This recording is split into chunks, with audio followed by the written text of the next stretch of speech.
Conectando aí. Fala, doutor Eduardo. Como é que tá, seu Luiz? Como é que tá? Boa noite aí para todo mundo. Como é que vocês estão? Tudo ótimo, graças a Deus, e você? Tudo bem também, tudo ótimo. Ah, que Aproveitando bom. esse feriadão aqui meio estranho, né? Com certeza. Não só o feriadão, né? Os últimas 2, 3 semanas muito estranhas, né? Mas acho que vamos sair todo mundo mais forte disso tudo.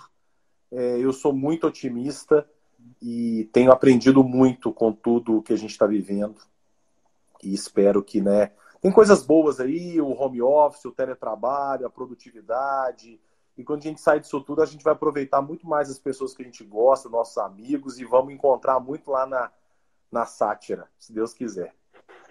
Não tem dúvida disso, não. É isso aí, o pensamento é o mesmo. Maravilha. Ô, Eduardo, sua primeira live, Eduardo? Essa é, como entrevistado, a primeira. Participei de várias, inclusive, né? Nesse momento tá sendo uma forma super interessante, né? De poder consumir conteúdo e não deixar as coisas tão paradas. Mas como entrevistado é a primeira. Legal, eu fico feliz porque hoje a gente está chegando à nossa 13ª live, né? Nós nos comprometemos a fazer uma live por dia até que esse Covid-19 termine. Mas tem dado tão certo que, se bobear, depois que a gente sair do isolamento, a gente deve continuar aí, porque tem sido uma experiência muito interessante, sabe? E Uai, que o, legal, que e o legal. legal é que das 13 pessoas, eu anotei aqui, só 2 já tinham feito lives. Então, 11 pessoas estreando aqui com a gente, e aí eu fico super feliz. Olha só que bacana. Então Bom vamos lá, demais, mais né? um para a lista. Isso mesmo. O André aqui já está dando boa noite. Boa noite, André. Bacana. Gente, participem, mandem seus comentários. Suas perguntas podem ser feitas através dos comentários, ou ao lado dos comentários tem um box aqui com um pontinho de interrogação, onde você também pode fazer as suas perguntas. Fique super à vontade, tá? A gente vai falar aqui sobre vários temas. Mais cedo, uma seguidora nossa mandou uma mensagem falando: nossa, vocês discutindo cerveja na sexta-feira da Paixão. Primeiro que, assim, eu sinceramente nem lembrava que era sexta-feira da Paixão, né? Porque a gente marcou tem muitas semanas já com o Eduardo. E foi um lapso nosso. E segundo que essa questão, né? Em momento algum a gente quis desrespeitar a religião, nada em relação a isso. Inclusive, nós não vamos falar aqui de beber cerveja, né? Nós vamos falar muito mais do mercado cervejeiro, do negócio cerveja artesanal, né? Das escolas, dos estilos. Então não tem problema nenhum. E aí, não, em momento algum, a gente quis ofender ou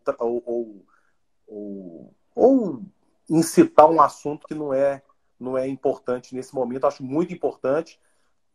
Eu acredito que pouquíssimos mercados tenham tido um impacto tão forte em tão pouco tempo, né? O mercado cervejeiro É. artesanal começou o ano com a questão do caso Baker e, nesse momento, com todos os outros mercados, vem vivendo essa questão do Covid, que está sendo difícil para todo mundo. Certamente, para a economia vai ser muito duro e a gente tem que ter uma visão realista e otimista desse momento. Beleza? Eduardo, É isso aí, vamos lá. maravilha. Queria Aí começar. outra coisa, tá, Luiz? A sátira ela é democrática por natureza. Então, isso aí, como você falou, está sendo super respeitoso, mas também, apesar de estar num país cristão, nem todo mundo é cristão. Então, Claro! se alguém tiver aí e se sentir à vontade, ideologicamente ou filosoficamente, o que seja, para tomar uma cerveja, fica à vontade Fique também. super à vontade também. Concordo com você. Obrigado, Eduardo. Vamos começar o seguinte, né?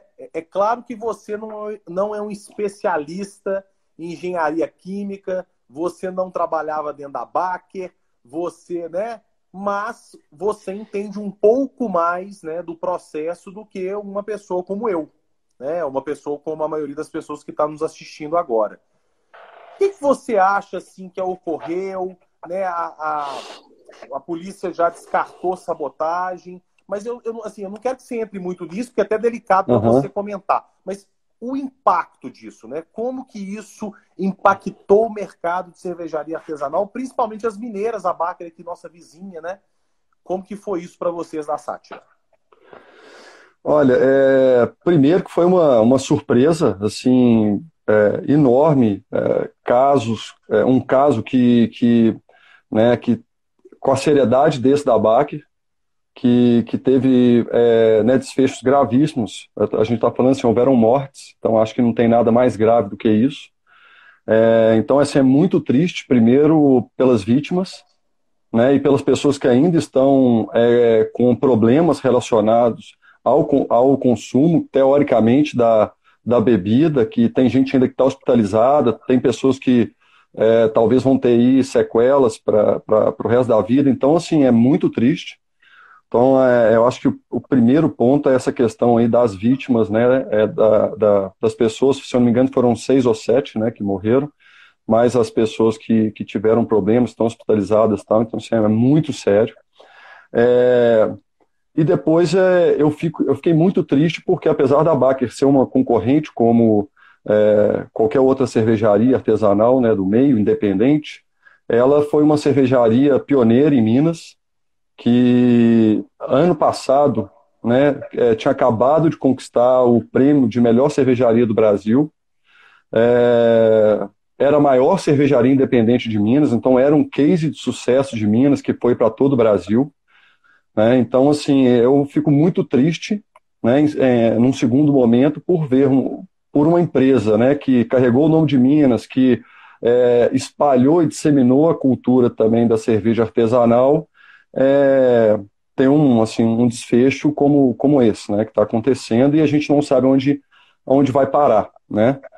Porque a coisa ainda está muito enrolada, como você disse, é muito complicado, né, entrar assim no... Eu tenho, obviamente, a minha opinião pessoal, mas é complicado eu, como representante da Sátira, colocar aqui, porque tem muitas questões contraditórias em toda a história, né? Mas eu nunca usei essa substância, mas aí dizem que tem nota fiscal de compra da substância, o fornecedor da substância também parece que adulterava o produto. Então, assim, virou uma novela, né, realmente. Então, assim, o que eu posso dizer, né, é que eu realmente achei muito estranho aquela substância aparecer nos laudos, porque ela não é utilizada pelas cervejarias, né? Saiu um comunicado pelo Sindibebidas e várias outras de forma independente também soltaram comunicados afirmando e reforçando que essa substância não é utilizada em qualquer etapa do processo produtivo. E na Sátira não é diferente, né? A gente não utiliza essa substância, nunca utilizou, né? E eu posso falar aí que 99% das cervejarias, se não todas, não utilizam esse produto, né? Então, realmente foi o que me assustou, foi o fato de um produto que realmente não é utilizado aparecer no laudo, né, da análise lá se eu não me engano, do mapa, né? Então, a gente vai ter que esperar o desfecho disso, mas o que eu posso dizer para a população e para os consumidores, para quem curte uma cerveja, é que podem ficar tranquilos, porque realmente foi um caso totalmente atípico, né? E até hoje o máximo que aconteceu com alguma cerveja, aí, por mais sério que foi uma dor de barriga, olha lá. Então, realmente foi muito triste, mas foi um fato isolado e a gente não precisa de forma nenhuma ficar preocupado com isso. Pois é, o que me estranha mais, também não quero entrar, também tem a minha opinião, mas não tenho técnica para colocá-la aqui. O que mais me surpreende, né, assim, o volume de produção da Baker era muito grande. E a Belo Horizontina representava grande parte dessa venda. Claro que uma pessoa contaminada, uma pessoa que tivesse qualquer coisa, já era grave. Mas, assim, pelo volume de produção dela, me estranhou tanto. Se você for ver, o volume de pessoas com uma contaminação mais grave é relativamente pequeno pelo tamanho da produção dela. Isso que eu não entendi, como que só algumas pessoas tiveram uma contaminação mais grave, sendo que a produção da cerveja era muito grande, né? Eu realmente, isso que mais Tá tudo muito estranho, né? Assim, pode ter um vazamento no tanque? Pode. Isso pode acontecer. É raro? É muito raro. Mas pode acontecer. Mas não tem um problema, né, justamente assim que eu digo relacionado ao risco de saúde, porque o líquido refrigerante, que, por exemplo, que a gente usa com a solução hidroalcoólica, nada mais é do que álcool com água, mesmo que ela vá em contato com o produto, ela não causa nenhum tipo de problema, né? Sério. Então, assim, é, é, e a Baker, ela, né, os números exatos a gente não tem, mas o que se estima é que gira de 800 mil a 1 milhão de litros mês, né? Então é realmente um volume bem considerável, bem grande. E né, não digo meia dúzia, mas uma quantidade pequena realmente de pessoas que apresentou sintomas, por um lado ótimo, né? Ainda bem. Claro, Quanto menos, melhor. Mas realmente é muito estranho, porque é um volume realmente muito grande e tão poucas pessoas apresentarem o sintoma é realmente estranho nesse ponto, né? Porque, Eduardo. teoricamente, não é algo que algumas pessoas reagem, outras não. É algo que realmente qualquer pessoa que consumir, teoricamente, vai ter uma reação muito complicada, né? Com certeza. E aí, explica para a gente qual que é a diferença da produção da cerveja artesanal para uma cerveja de alta produção, né? Todas as cervejas do Grupo Ambev, Heineken, qual que é a diferença de produção na prática entre a produção da Sátira e a produção, por exemplo, da Ambev? Olha, você tem todo, assim, o que eu posso dizer eu vou falar pela Sátira, tá? E pelo que eu acredito da Ambev. Eu acho assim, eu não posso de forma nenhuma criticar a forma de produção e o modelo da Ambev. Pelo contrário, o que eles se propõem a fazer, eles fazem muito bem feito, né? Eles têm equipamentos que, quem dera que a gente tivesse condição de ter dentro do nosso laboratório, da nossa fábrica, né? Então, eles têm a condição realmente de manter um padrão, tanto que eles têm várias unidades Fabris e consegue ter um padrão muito assim, próximo, né? Mesmo produzindo em diferentes locais. Então, o que eu posso dizer assim, eles têm um padrão ao que eles se propõem, assim, muito, muito fiel. Eles se propõem aquilo. É alto volume, é alto giro, entendeu? É massificar o produto e, vamos dizer, quanto mais melhor, né? Esse é o objetivo deles, eles fazem muito bem feito. Já a Sátira, né, e óbvio que eles têm uma preocupação com custo, eles são, né, um driver deles super pesado, né, você vê aí a própria Colorado, quem conhecia Colorado e toma agora vê como mudou, pelo menos. A gente produziu a Colorado em Minas Gerais, teve esse prazer quando ela era ainda independente, lá atrás. Nós trouxemos a Colorado para Minas, produzimos ela aqui durante 2 anos, que era uma etapa do projeto da Sátira, né? Inclusive com o dono da Colorado, com o ex-dono, foi combinado isso, que a gente começaria a produzir a Colorado, mas depois de 2 anos lançaria a Sátira. Então já era um projeto que estava no papel. Então a gente teve o prazer de produzir essa marca aí. Quem tomou a Colorado e toma hoje, eu não tenho dúvida que percebe a diferença, né? Porque é isso, os objetivos são diferentes, né? Então, enquanto a Ambev tem esse objetivo, realmente, na maior parte da linha dela, de massificar e volume, a SAT ela tem uma preocupação muito maior com a qualidade. E a quantidade vai ser um reflexo do nosso crescimento natural e da nossa expansão, né?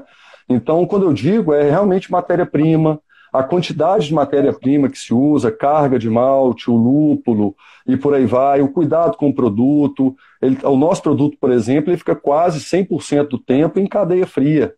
Ele está o tempo todo refrigerado, sabe? Só no transporte de um ponto para o outro que ele não está refrigerado, porque nós não temos caminhões refrigerados. Fora isso, nosso produto está o tempo inteiro refrigerado. Então, são cuidados, né, que a gente tem na qualidade, mesmo às vezes penalizando o custo em prol da qualidade e no cuidado do trato com o produto que uma empresa do porte, do tamanho da Ambev não consegue, né? Não, mas é muito bacana a sua resposta, mas eu queria. Porque o que começou, alguns amigos meus que já não. Eu adoro cerveja artesanal, adoro a Sátira, né? Gosto demais da cerveja, mas eu vejo que muitas pessoas ainda não têm esse hábito, né? É uma coisa que é relativamente nova para o mercado brasileiro, Sim, né? E as cervejas artesanais eram muito mais caras. Hoje elas são muito mais acessíveis, né? Uma cerveja da sim. Sátira é super acessível, o que há 5 anos era muito difícil de você ter uma cerveja artesanal tão acessível, né? Uhum. Mas aí essas pessoas, minhas amigas, quando ocorreu o caso da Barca, cerveja artesanal, eu não vou beber mais, eu vou beber só a cerveja de grandes marcas, porque eu sei que não vai ter problema no processo. E eu queria que você explicasse esse processo para as pessoas. Tem muita diferença do processo industrial para o processo artesanal? Ou o processo artesanal, na verdade, ele é um processo industrial artesanal? Né? Eu queria entender um pouco essa diferença. Eu acho que a gente pode falar que ele é um processo industrial artesanal, né? Porque é isso. Apesar de ser, vamos colocar aqui, pode causar um pouco de polêmica, né? Mas quando a gente fala do mercado de cervejas artesanais, na verdade a gente está falando de cervejas especiais, tá? Só que se convencionou o nome artesanal, né? O termo artesanal, porque a grande maioria hoje das cervejas consideradas artesanais que você encontra no mercado, elas têm processos, né, e rotinas muito bem feitas, né? Muito bem estabelecidas. Então não tem mais amador. Né? Você, obviamente, tem a turma que está começando, às vezes é o cara ali que está realmente, literalmente, no fundo do quintal da casa dele, começando o processo, batalhando, tal, que às vezes tem dificuldade de ter, obviamente, um processo melhor estruturado, mas as que você encontra no mercado, como uma Sátira, como era a própria Baker, e outras tantas, né? Você tem aí Capa Preta, que seja um Aimee, uma Cude, Koala, e por aí vai, tem várias, e Minas realmente virou uma referência no Brasil. Todas têm processos muito bem definidos, né? E processos, testes que certificam que a cerveja está dentro daquele padrão. Então, eu diria que a gente hoje é muito mais um artesanal industrial pela profissionalização do setor do que aquela coisa realmente que a gente às vezes tem contato quando você vai no interior e compra aquele produto realmente que é feito ali no casa da senhorinha, que tem variações, que sofre realmente com a sazonalidade, com a colheita, com o tempo, com o momento, entendeu? Com o humor dela e por aí vai. Não, maravilha. Ô, Eduardo, e conta pra gente, como que você foi parar nesse mercado? Você mexia com o quê? Há quanto tempo você está, né, nesse projeto Sátira? Você já citou que antes disso estava com o projeto Colorado. Por quê? Se apaixonou pelo mercado de cerveja, viu nisso um nicho com um potencial grande. Por que você entrou de cabeça nisso? Pois é, também é uma história um pouco maluca. Eu vou te ser sincero, até um tempo, quando eu digo um tempo atrás, em bons anos, né? Para te falar a verdade, eu não gostava de cerveja. Eu só tinha acesso àquela cerveja tradicional, na época da nossa juventude, eu estou aí com 41 anos, então quando eu era moleque, né, e a gente ia para churrasco, aquelas cervejadas e tudo mais, você só tinha aquelas opções mainstream, aquelas Pilsens e Lager da vida, e eu tomava 2, 3 copos daquele negócio e falava, caramba, não dá, cara, esse negócio empazina, não tem sabor, não tem personalidade nisso aqui, nunca curti, e fui para a turma do destilado. E aí, um belo dia, com um amigo meu, eu tive restaurante, né? Já fui dono quer dizer, ainda hoje sou com a Sátira, porque nós temos bares e restaurantes, mas eu já trabalhava nessa área. Eu tinha um restaurante, no caso era em Fernando de Noronha, chama Mergulhão, está lá inclusive até hoje, com o meu ex-sócio Pedro, que é meu amigo. Inclusive vale a visita quem puder, lugar maravilhoso. Super famoso lá, né? É sensacional. O Mergulhão é demais. Um grande abraço lá para a turma. E Noronha é uma beleza natural exuberante, é de outro mundo. Então eu tive um restaurante lá durante 4 anos. E lá, esse meu amigo Pedro levou a Colorado para lá. A Colorado é uma das mais antigas do Brasil, né? Esse restaurante hoje vai fazer 12 anos, então tem bastante tempo. E aí ele me apresentou a Índica da Colorado. E aí, quando ele me apresentou a Índica do Colorado, que é uma IPA, eu tomei com ele e falei, opa, peraí, esse negócio é diferente. E aí o bicho me pegou e não teve mais volta, né? E é o que a gente fala, é uma viagem sem volta. Realmente para a turma que descobre os sabores, os aromas, né, as características e essa variação gigantesca que existe no mundo artesanal. e curte isso, realmente não tem volta, né? Então, para mim não foi diferente. Eu cada vez mais comecei a criar o hábito e a curtir tomar uma cerveja, cada momento, às vezes, uma cerveja diferente. É um dia de calor, vou para uma cerveja mais leve e tal, dependendo, pô, é à noite, é um jantar, e aí ir para uma cerveja mais complexa ou mais robusta, o que seja. Então, isso que é legal também, eu comecei a brincar com a cerveja, dependendo do momento, da ocasião, vamos dizer, do meu astral mesmo na hora, né? E aí, estando lá, a gente começou a vender Colorado pra caramba lá no Nordeste. O dono da Colorado nos convidou para conhecer a fábrica dele. A partir daí, fomos criando uma amizade. Um ex-sócio nosso, que hoje não está mais conosco, que é o Flávio Jacarandá. Grande Jacarandá, gente boa. Grande Jacarandá. Isso aí, uma figuraça que, inclusive, está com mureta lá no Mercado Novo, que tem sátira também. Na época, inclusive, partiu dele a ideia. Falei assim, poxa, Edu, olha isso aqui e tal, estou entendendo o mercado assim assado. Aí fui estudar, eu trabalhei muitos anos com análise mercadológica, com construção de planos de negócio, com inteligência de mercado, essa que é a minha área de formação, né? Eu trabalhei em carreira executiva durante 15 anos, sempre nessas áreas de preço e mercados, inteligência competitiva, etc. E aí fui entender esse mercado. E aí fui pesquisar o mercado, fui entender como é que ele funcionava, fui entender como é que foi a onda na Europa, fui entender como é que foi essa onda nos Estados Unidos, né? E percebi que, na verdade, a gente estava entrando num movimento que nos Estados Unidos mesmo não era muito antigo. Também nos Estados Unidos é um movimento muito recente. Eles estão aí há coisa de 10, 15 anos na nossa frente, né? Nessa onda. Enquanto na Europa a gente está falando aí de século, né? Então, assim, tem uma diferença muito grande. Enquanto lá é uma cultura que você tem aí, eu diria aí, mais forte, né? Desde do século XVIII, XVIII, XIX, nos Estados Unidos é a coisa que chegou a 30 anos, no Brasil está aí há mais ou menos 15. Arredondando, tá? Sem ser muito preocupar muito com isso. Então a gente também para eles também está um negócio muito novo. Tanto que nos Estados Unidos também você vê essa explosão, muita coisa ainda acontecendo, abrindo, novidades, a turma ainda explorando o mercado, por aí vai, né? E aí, a partir daí, conhecendo a Colorado, comecei a entender esse mercado, entendi que era um mercado que fazia sentido, percebi que a onda tinha tudo para crescer. E para você ter ideia, números, né, simples, nos Estados Unidos, por exemplo, hoje estimam que em torno de 10 a 15%, porque os números são muito discutidos, da cerveja vendida já são cervejarias artesanais independentes. No Chile, esse número é de 8%, entendeu? Na Argentina, de 6%. E no Brasil, na época, isso há 6 anos atrás, era de 0,5%, né? E hoje dizem que está entre 1 e 2%. Isso é bem discutido também. Mas mesmo assim, mostra que a gente tem muito espaço. Gigantesco, né?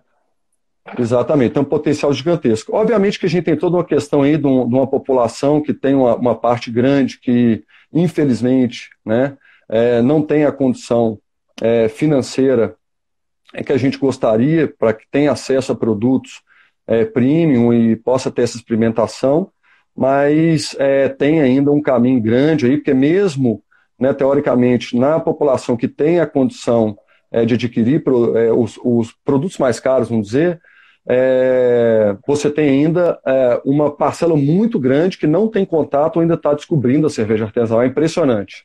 A gente que está no meio, acho que todo mundo conhece, né? Você vive aquilo. Mas quando você começa a conversar com as pessoas e bater papo, você vê que não é bem assim, sabe? Que, por exemplo, muita gente, é o que eu falo, os passos estão acontecendo de uma maneira, vamos dizer, gradativa. Então você primeiro teve uma evolução que foi o quê? A turma saiu daquelas cervejas de 20, 30 anos atrás para uma Heineken e uma Stella, que já foi, vamos dizer, aquele passo para cervejas puro malte, né? Porque já começaram a ter uma diferenciação e as pessoas começaram a se dispor a pagar um pouco mais para ter uma cerveja puro malte, né? E aí depois começou realmente a chegarem as cervejarias artesanais com propostas aí totalmente diferentes e variadas, né? E aí, obviamente, que você começa a ter esse processo, então, da turma que foi para puro malte, que já não volta atrás, aí para essas, e aí ele começa realmente a incorporar e ele também chega num ponto que ele não volta atrás e que vira um hábito, né? Mesmo que seja aquele slogan que a gente defende, beba menos, beba melhor, né? Ah, muito legal, muito legal. Ô, Eduardo, muita gente já participando aqui, ó. Legal. Daniel Helena dando. Ó, a Gabi aí, ó. A Gabi, nossa querida Gabirita para os íntimos. Adair, grande Du, pessoa incrível. Gabi Carvalho também.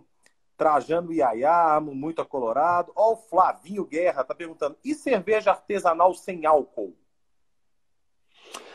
Bom, a cerveja artesanal sem álcool já existe, tá? Você já tem algumas marcas que produzem a cerveja artesanal sem álcool, só que é um processo complicado. O que eu digo assim, o equipamento necessário para isso, o processo em si não é simples, não é um equipamento barato, então realmente é como se você tivesse que dedicar uma linha da sua empresa exclusivamente para isso, sabe? Então, por uma questão, obviamente, nossa, estratégica, de posicionamento e custo, etc., a gente decidiu não ir por esse caminho, né? Mas já existe, você já tem algumas alguma opções. Marca que você se lembre que tem uma boa cerveja sem álcool? Eu realmente não me lembro. Olha, aqui a maioria, né, são das grandes. Né? A Heineken lançou há pouco tempo, inclusive, a própria Heineken lançou há pouco tempo. Você tinha basicamente só a Kronenbier, né? A Heineken lançou há pouquíssimo tempo, se eu não me engano, foi em 2018. Né?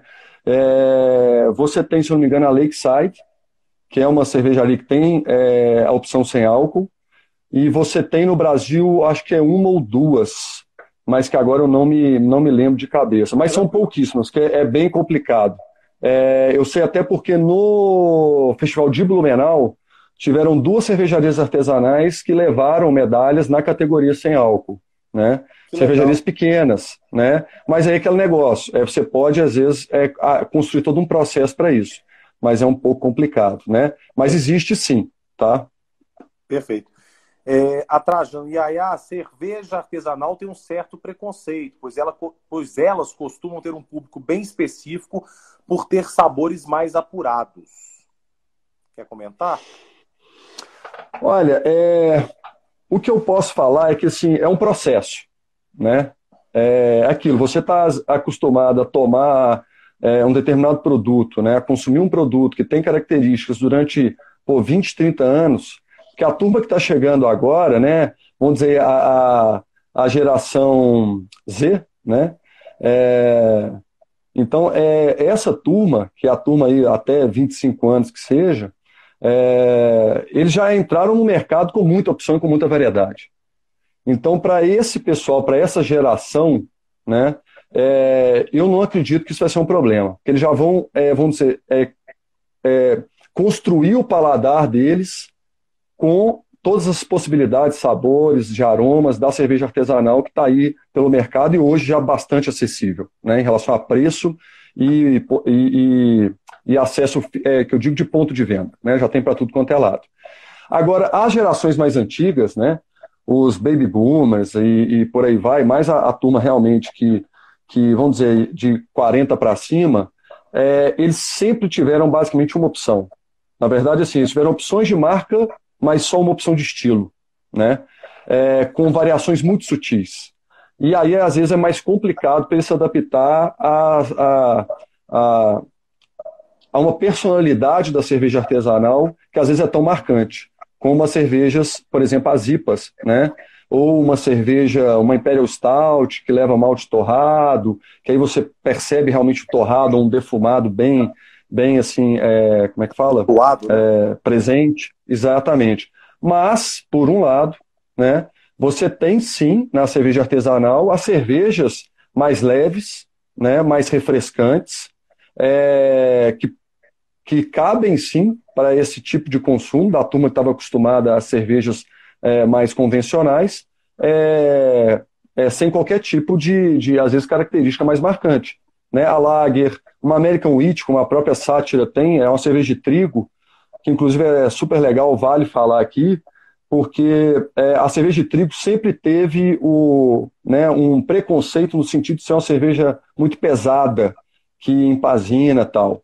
E a gente, opa, peraí, não é bem assim. Até porque lá fora existem inúmeros tipos de cerveja de trigo que não tem essa característica de ser pesada e tudo mais. E aí a gente fez uma nesse sentido, até para brincar com isso, né? Que é um American Wheat extremamente leve, refrescante, baixo amargor, baixo corpo e, no entanto, é de trigo, né? Perfeito. Então, assim, e é uma cerveja super leve, né? Então, acho que, assim, o que vale é a pessoa procurar conhecer os estilos para ela entender qual que tem mais a ver com a personalidade e com o paladar dela, né? Perfeito. A Liolerbach está perguntando: existe política de incentivo a esse setor aqui no Brasil? Não, não. Nós somos heróis. Uma coisa curiosa, quando eu entrei nesse mercado, porque eu entrei lá atrás, eu me apaixonei pela cerveja artesanal no processo, né? Mas quando eu entrei lá atrás, eu fiz uma análise muito seca do negócio, né? Porque eu ainda estava nesse processo assim, de me apaixonar. Eu estava ali conhecendo, analisando o mercado. E o que eu vi é que no mercado de cerveja artesanal tem muito apaixonado, tem muita gente que entrou pela paixão mesmo, que faz porque é amor e porque é viciado com a coisa. Inclusive, por um lado, é ruim isso, né? Porque às vezes é questão de gestão, etc. Mas, por um lado, muitas vezes são essas pessoas que fazem a coisa acontecer, né? E eu estou falando isso porque aí vai no peito e na raça. Porque a gente não tem qualquer tipo de incentivo, pelo contrário. Hoje, para você ter ideia, a carga tributária total de uma Ambev é menor do que a da Sátira, por exemplo. Não faz sentido, né? A Gabi Não. Carvalho, Heineken Zero chegando no Brasil esse ano.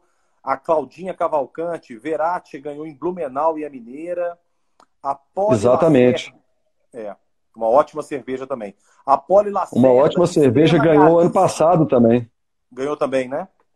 Não, medalhas, né? Ganhou medalhas e esse ano ficou em terceiro lugar, geral, né? A Verás. Então, tá de a Poli parabéns aí. Lacerda, Estrela Galícia 00. Tomei quando estava grávida.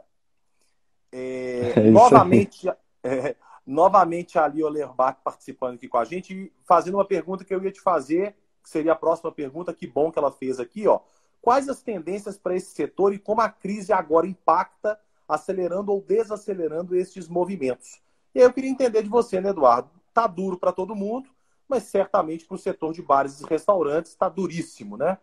Quais alternativas que vocês têm buscado? Eu vi uma campanha de vocês muito legal, inclusive acho que ela está ainda no ar, que você compra um voucher, né? E eu não sei se é a Heineken, alguma das cervejarias... Heineken. Isso, a Heineken paga mais R$100 do voucher. Achei bem bacana. Fala pra gente o que vocês têm feito para tentar minimizar esse impacto. Olha, é um momento... É um momento, assim, realmente reinventar, né? Como, se eu não me engano, foi Churchill que disse, se eu não me engano, assim, jamais perca as oportunidades de uma bela crise, né? Então, é isso. Você pode simplesmente sofrer com ela, ou você pode tomar o golpe, você pode até ajoelhar, mas respira, levanta, busca, né, de cabeça fria as possibilidades, reinventa e faz acontecer. E é isso que a gente está procurando fazer na Sátira, né?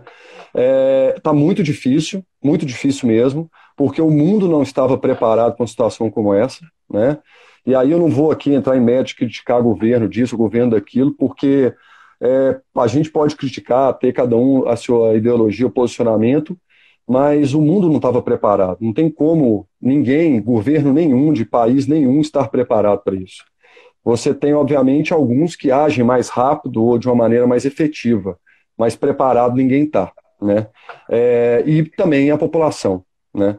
O que eu acho que foi muito legal é que a gente, pela primeira vez, talvez, na minha geração, a gente está sofrendo algo que pegou todo mundo. E quando eu digo todo mundo, é todas as classes e o mundo inteiro, né?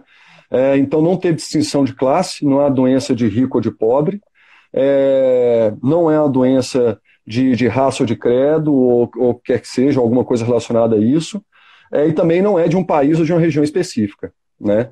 Então, por um lado, o mundo teve que se falar, né? E se entender e se organizar para cuidar disso. Mesmo que cada país tenha, obviamente, a sua maneira de lidar, está todo mundo se falando, o que eu acho que é muito bom, né? E a gente está tendo que descobrir novas maneiras de se relacionar, né? E de fazer as coisas caminharem, né?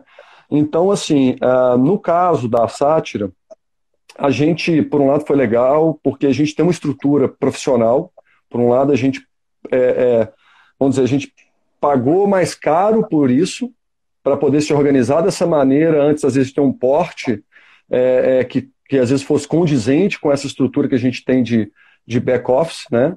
Mas, por um lado, agora está sendo muito valioso, porque ela dá todo o suporte para que a gente tenha uma gestão profissional da crise, né? Então, quem lidera isso, inclusive, é o Rafa, né, que é o nosso CEO lá, junto com o pessoal do financeiro, toda a turma de logística, toda a equipe, todo mundo se envolve, né, a Lu, que é a nossa gerente geral das casas, todo mundo está participando para, de alguma maneira, contribuir. Então, inicialmente, a gente fez o que todo mundo fez. Não tem como, você tem que renegociar com os fornecedores, você tem que renegociar com toda aquela, às vezes, vamos dizer, com toda a sua engenharia financeira, para entender como é que você vai conseguir suportar esse momento, porque a questão que é mais complicada é que, mesmo que o governo esteja agindo, o problema é a velocidade disso, tá? Porque se você rodou um relatório da JP Morgan, que ele indica que, em média, as empresas têm 27 dias de fluxo de caixa, né? Então, isso, ou seja, elas não conseguem ficar um mês em pé se não entrar faturamento, né? Então, considerando que a gente já está indo aí para um mês e que abril provavelmente vai continuar dessa maneira e maio, a princípio, né, se Deus quiser, vai tudo caminhar para uma retomada das atividades de forma mais segura para toda a população, querendo ou não, já se foram 2 meses, né? Você vê aí, a onda de demissão já está acontecendo. Não é que vai acontecer, ela já aconteceu, porque muita gente, no desespero, num primeiro momento, já demitiu, e outros estão no processo de, né? Então, a Sátira, até agora, conseguiu segurar todo mundo.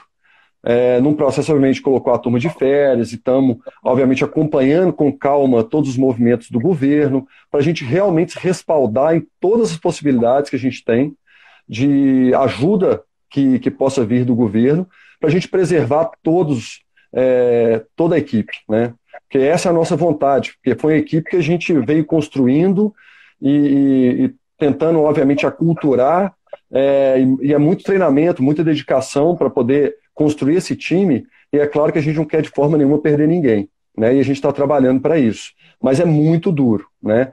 Então, o que eu posso falar é assim, primeiro, aí é óbvio, eu estou falando o que a gente fez, não tomar nenhuma medida de forma desesperada, né? É muito duro ter cabeça fria nesse momento, mas é justamente nos momentos de desespero que você tem que ter calma para tomar a melhor atitude, né? Então, a primeira coisa é realmente entender, se for o caso, buscar conselhos profissionais, de profissionais que realmente entendam o assunto, seja finanças, seja contabilidade, seja jurídico, etc., um RH, para poder apoiar, né, a empresa nesse momento para que ela tome as melhores decisões, né? Porque daqui a pouco as coisas voltam a girar, independente de como vai ser vamos dizer, esse mundo aí depois, e de como as coisas vão se relacionar e acontecer, mas elas vão acontecer. A vida segue, né? Tanto que está aí, está todo mundo isolado, mas estamos aqui, de alguma forma, gerando conteúdo, trocando informação, e as coisas estão acontecendo da mesma maneira.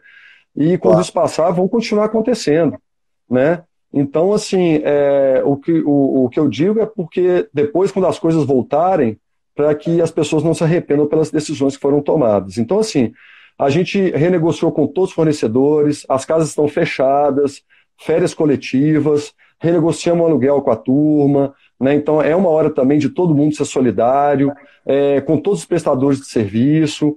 Fizemos uma engenharia financeira com os bancos, etc., para passar por essa fase, de forma muito tranquila e profissional, né? E é, assim, basicamente o único caminho que eu vejo hoje.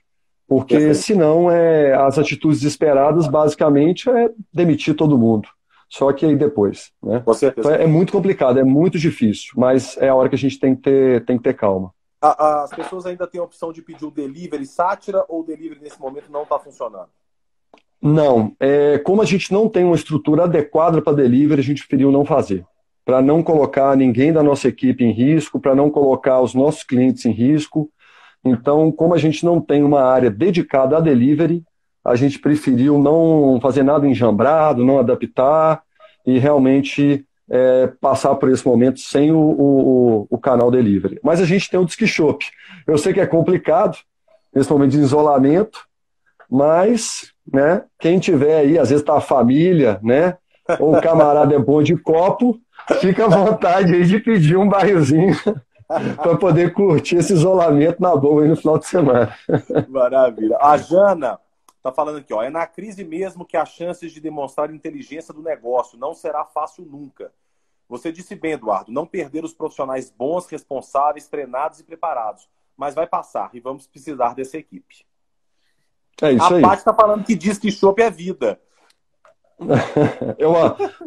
Para a gente, isso é literalmente. Entendeu? No nosso caso aí, literalmente, está no sangue. E aí, e falando sobre a ação da Heineken, foi uma ação super legal. Eu respeito muito a Heineken, das grandes cervejarias, inclusive, para mim, ela tem uma comunicação, eu como uma pessoa de marketing, responsável pelo marketing da Sátira, e obviamente acompanho, pesquiso o mercado, eu bato palmo, que eu acho assim, realmente muito bacana. Eles sempre tiveram uma comunicação muito inteligente, na minha opinião. Fizeram essa ação, né, que foi bem parecido com a da Stella, né, mas a gente acabou aderindo à da Heineken. E o legal da gente é que foi uma forma, porque as grandes, né, o que acontece também, por um lado, que eu acho que é legal as pessoas entenderem, tem cervejarias artesanais que têm canais de vendas que hoje são muito limitados.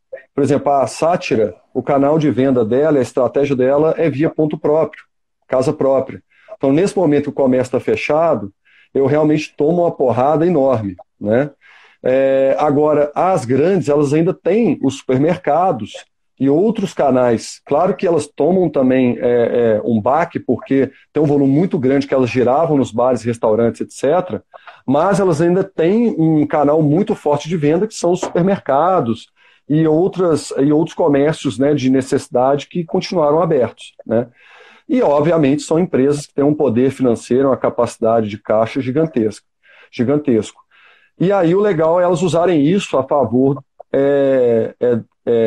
do mercado nesse momento. Isso eu acho muito legal. E aí a Heineken fez isso, então é uma ação onde você compra um voucher e quando a casa reabrir, você usa esse voucher, né? Só que ela já deposita o dinheiro agora para o estabelecimento, para a empresa, né, participante. Porque é o que eu falei, o fluxo de caixa está apertado agora. Então não adianta daqui 60 dias aparecer o dinheiro, porque até lá eu já suei, né? Então o importante é justamente tentar girar um pouco agora, melhorar o caixa, para a gente conseguir passar por uma situação onde o faturamento, igual, por exemplo, no caso da Sátira, foi quase a zero, com as casas todas fechadas, né? Então ela adianta isso, tem sido super legal, e a gente, como forma de agradecer, é algo que a gente, foi uma iniciativa da Sátira, tá? Então acredito que só nós estamos fazendo isso. Por quê? Porque quando você compra o voucher, por exemplo, você comprou lá o voucher de R$50, a Heineken, ela contribui com outros 50, tá? Que ela já antecipa para o estabelecimento. E aí, lá na frente, você gasta esses R$50 que você adquiriu. Só que o estabelecimento recebeu R$100, os seus 50 e os 50 da Heineken. Só que o legal é que aí é uma forma da Sátira de agradecer o cliente e quem curte a Sátira nos apoia, que a gente vai transformar também o crédito da Heineken em crédito para o cliente. Então, o cliente que comprar os R$50 de crédito lá na promoção, na ação da Heineken, o voucher, quando ele for gastar, ele vai ter R$100 e não 50. Então é o melhor investimento que está tendo nesse momento, com a bolsa desse jeito, com a economia desse jeito, o melhor investimento que está tendo é esse. Você põe R$1 e daqui 1 mês, 2 meses, se Deus quiser, quando tiver tudo funcionando, você vai dobrar a sua grana lá para poder consumir na Sátira. Como que a pessoa faz? Onde que ela acessa? Como que ela consegue comprar o voucher? É só ela acessar pelo Google, né? Porque hoje está muito fácil, entrar no Google, digitar Brinde do Bem, Heineken, tem o site, entrou no site, Cervejaria Sátira, tá? E aí lá ela adquire o voucher no valor que ela quiser. Tem algumas condições, se eu não me engano é 25, 50, R$100, ela escolhe o valor que ela quiser, adquire, mas na hora de gastar, ela, no caso da Sátira, vai ter o dobro desse valor para consumir nos bares. Então é Brinde do Bem, Heineken, digita Cervejaria Sátira e aí adquire o seu voucher, depois é só curtir quando as coisas voltarem a funcionar.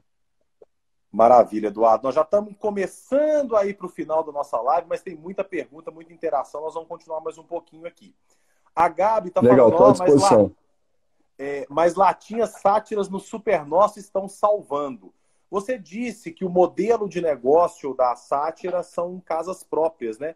Eu queria que você explicasse um pouco mais desse modelo e o porquê da opção. Há pouco tempo vocês começaram também a ter a Sátira em alguns supermercados. Não sei se é só no Supernosso. Explica isso pra gente. Tá. Bom, primeiro eu vou agradecer a Gabi aí. Ela está fazendo o jabá da Sátira melhor que eu. Porque realmente, apesar das casas estarem fechadas, no Supernosso é o único hoje. A gente tem uma parceria hoje exclusiva com o Supernosso. Você consegue comprar ou no Supernosso, então quando a turma for aí fazer as compras, pode sair com a Sátira para poder curtir em casa, ou pelo Supernosso online, né, que é o Supernosso em casa.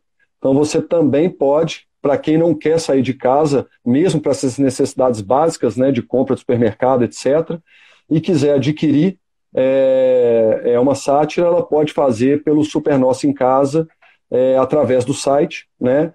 Ela vai fazer o pedido dela normal e inclui uma Sátira e vai poder curtir aí tranquilo em casa, né? Então tem esse canal sim, que hoje está realmente, como a Gabi falou, está dando uma salvada, né? Porque a gente inclusive tinha começado há pouquíssimo tempo, tinha acabado de estrear no Supernosso, e aí aconteceu isso, né? Mas a nossa estratégia são casas próprias, tá? É o nosso processo, foi a nossa estratégia de crescimento e de consolidação, o caminho que a gente escolheu por diversos motivos, né? A gente entende que dessa maneira a gente consegue realmente proporcionar uma experiência para o cliente que a gente gostaria. Então essa palavra experiência hoje está meio banalizada, tal, tem sido muito usada, mas a gente realmente acredita numa experiência legal e que essa palavra é válida. Então a gente, através das casas próprias, a gente consegue realmente construir todo um contexto, um ambiente, onde a gente cuida do cliente e do produto da forma que a gente acredita que deve ser, né? A gente também consegue, dessa maneira, ter uma ponte do produto, da fabricação até o cliente, onde a gente controla tudo, é o que eu falei, você não só controla a experiência, mas todo o cuidado com o produto, né? Então a gente foi por esse caminho, tá? A gente tem hoje, são 2 casas, no Vila da Serra, né, a Cervejaria Sátira Vila da Serra, que fica na Oscar Niemeyer, e o Growler Station, né, que fica na Nossa Senhora do Carmo, tá? E temos o Galpão no Jardim Canadá, onde acontecem eventos e uma série de outras coisas, né? Vários eventos dos mais diversos, né? Empresarial, eventos de lazer, confraternizações, encontros. Então é um espaço multiuso super interessante lá no Jardim Canadá, casamentos e por aí vai, que a gente recebe eventos dos mais diversos, né? E nesse processo de expansão, para você ter ideia, como para a gente está sendo difícil, mas a gente é otimista por natureza e vamos seguir em frente. A gente, nesse processo de casas próprias, tem aí para, vamos dizer, aí, entre junho e julho, né, a previsão de 3 novas casas em Belo Horizonte, né? Eu não posso dizer aonde são essas casas, porque ainda está em processo de contrato. Como um bom mineiro, a gente só divulga as coisas depois de estar com o contrato assinado. mas são 3 casas, cada uma com um perfil super diferente, então isso que é legal. A sátira tem esse jeito assim bem democrático, a gente não tem um estereótipo, a gente não tem um modelo que a gente fala é isso, né? A gente brinca assim, a gente é um Até pelo camaleão. nome, né, Eduardo? O nome dá essa liberdade. O nome é muito bom. O nome é muito bom. Que bom, eu fico satisfeito que você curta. Então é isso, é um nome que ele diz tudo, né? Dessa forma bem humorada de tocar, né? A gente tem lá como uma frase que norteia a empresa, uma empresa séria pode ser construída com bom humor, né? Então, e é isso que a gente leva, né? Então a gente procura ser muito democrático, né? Toma a sátira quem gosta da sátira, quem se identifica com a sátira, e não com quem eu acho que tem que tomar, né? E a gente procura conversar com quem, vamos dizer, está de bem com a vida, com quem tem leveza, com quem quer realmente levar as coisas de uma maneira mais leve e menos informal. Porque até lá atrás, e isso foi muito como surgiu a sátira, a gente entendeu que o mercado de cerveja artesanal ele estava indo para um caminho muito, muito gourmetizado, estava muita frescuragem, estava assim, parecendo uma maneira de copiar o vinho. A gente sentiu que a cerveja artesanal estava indo um pouco no caminho do ritual do vinho. E a gente não concorda com isso. A gente acha que cada bebida tem o seu ritual. O vinho é maravilhoso, tem um ritual dele, né? E o momento dele. Mas eu acho que a cerveja tem a personalidade, o ritual e o momento dela, e a forma dela de tomar. E a cerveja, historicamente, é uma bebida popular, é uma bebida de confraternização, de sociabilizar, de encontro, de reunião, entendeu? De festa, de momentos felizes. Então, a gente acredita que ela tem que ser tratada dessa forma. Você pode ter cervejas super especiais para momentos especiais, mas, de forma geral, a cerveja é para o dia a dia, a cerveja é para um papo com um amigo, para estar com a família, com a namorada, com a esposa, ou sozinho no momento ali de pensar na vida, chorar as mágoas, não interessa, né? Então, assim, nesse sentido, a gente procurou trabalhar a cerveja de uma maneira mais informal, mais leve, sem com isso deixar de lado a qualidade, né? Então, a gente já procurou trabalhar a cerveja dessa forma bem, bem descontraída, porque a gente achou que ela estava indo num caminho que não tinha nada a ver. Isso lá atrás. E também a gente procurou desenvolver, no caso da sátira, produtos que tenham a ver com o Brasil, né? Então a gente respeita pra caramba a escola europeia, a escola americana, são escolas que a gente aprende muito com eles, mas, poxa, o Brasil é um país que tem, eu acho que personalidade suficiente para ter o seu próprio estilo, a sua própria forma de produzir e a sua própria maneira de criar os produtos e essas cervejas, né? E não tem que ficar copiando ninguém, né? Pode aprender, pode se inspirar, mas a gente pode ter, eu acho que uma escola própria, uma maneira própria de tocar. E aí é nesse sentido que a gente procurou também desenvolver os produtos, tá? Então todos os produtos da Sátira têm um pouco esse viés de serem produtos mais leves, mais adequados para o nosso perfil de consumo, para o nosso clima, para o nosso paladar, etc. e tal, tá? Isso tudo eu estou falando porque isso tudo entra na casa. E também, por acreditar nisso, né, a gente procurou levar tudo isso para dentro das nossas casas, né? Então, eu acredito que aí, assim que as coisas caminharem, né, em junho, julho, agosto, vão ter aí 3 novidades, 3 casas, como eu voltando agora, né, a questão das casas, com perfis super diferentes, né? A questão das casas, com a sátira ela é um camaleão, até brinco, né, com o próprio Rafa, falo, Rafa, a gente pode mudar de cor, e a gente pode ser diferente, fazer um monte de maluquice, até porque a gente gosta e a gente acredita nisso. E a gente quer proporcionar isso para as pessoas. Mas a gente tem que ser um camaleão. Então, assim, eu posso mudar de cor e eu posso ficar diferente. Mas eu tenho que ser um camaleão. Ou seja, a minha essência não pode mudar, né? Então, assim, as casas têm características diferentes, têm perfis diferentes, mas a essência é a mesma, né? E da essência a gente não abre a mão jamais, né? Então, a gente tem aí 3 casas para abrir, que espero eu em breve que a gente já possa começar a comunicar com parceiros e pessoas incríveis, né? Locais muito bacanas, e aí a Lata veio para complementar um pouco o acesso à marca, né? Mas a estratégia também tem as suas peculiaridades, porque a gente não disseminou o produto no mercado, então você não encontra a sátira em qualquer lugar.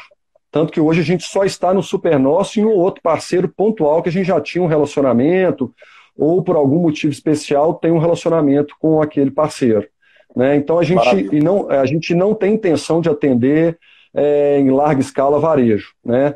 Bares, restaurantes, delicatessens, empórios, padarias, por aí vai.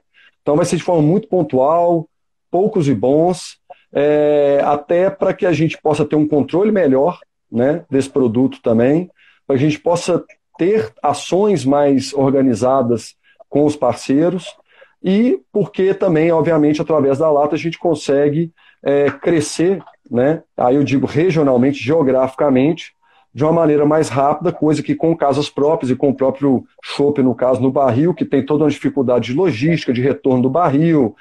Tem o Petener, que é o barril descartável, mas ele é caro, tal.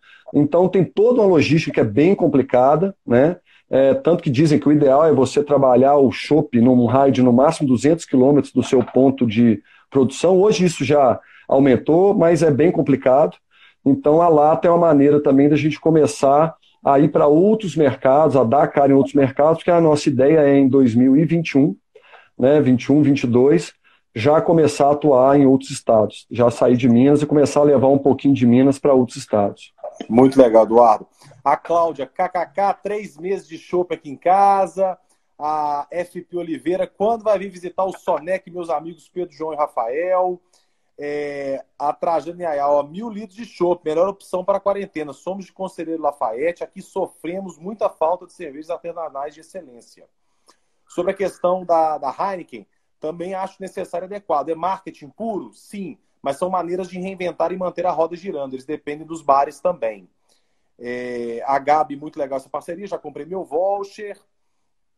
Gabi Carvalho, vocês são muito fodas. Rosa Maria, eu já comprei. A Gabi Carvalho, Brinde do Bem, www.brindedobem.com/sátira. KKT Santos, Sátira do Vila da Serra é maravilhoso, parabéns. Muito obrigado. Muito bom esse lema aí, coerente com a área de negócio e o nome. Ela gostou demais do lema lá, uma empresa séria pode ter bom humor. Eu também adorei, viu, Eduardo? Muito legal.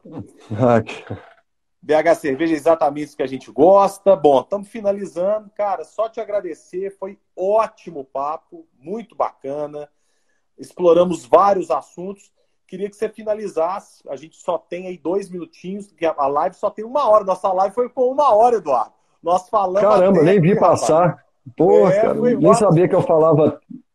Nem sabia que eu falava tanto. Eu vou te fazer uma última pergunta. Eu só peço que você seja bem breve. Vocês, entre as cervejarias artesanais, têm conversado para criar uma associação forte, para fazer compras conjuntamente? Como que vocês têm pensado essa questão? Agradecer todo mundo que esteve aqui com a gente na live. Assim que terminar, a gente vai compartilhar no Instagram. Semana que vem vai estar no YouTube da LZ Marketing Negócios. Segunda-feira a gente recebe o Samuel Lloyd, que é diretor do Mineirão. Vai falar também um pouquinho desse momento do entretenimento e lazer. Valeu demais, Eduardo. Legal. Então, e só repete, esqueci, cara, essa pergunta. Desculpa, se vocês já têm conversado entre as cervejarias artesanais de criar uma associação forte, compra conjunta, divulgação conjunta. Tá legal. Eu vou falar aqui rapidinho, eu só quero primeiro fazer um jabá aqui rápido. Claro. Para todo mundo que está assistindo, puder divulgar, a gente está com um projeto que a gente está lançando agora, que chama Livro Aberto, onde a gente vai, a cada 100 litros de chopp, doar um livro, tá, para instituições de ensino, para tentar estimular o hábito de leitura e o conhecimento. Tá? E também a gente vai ser um canal de doação e fazer uma série de ações para estimular as pessoas a doarem livros. Né? Então, seja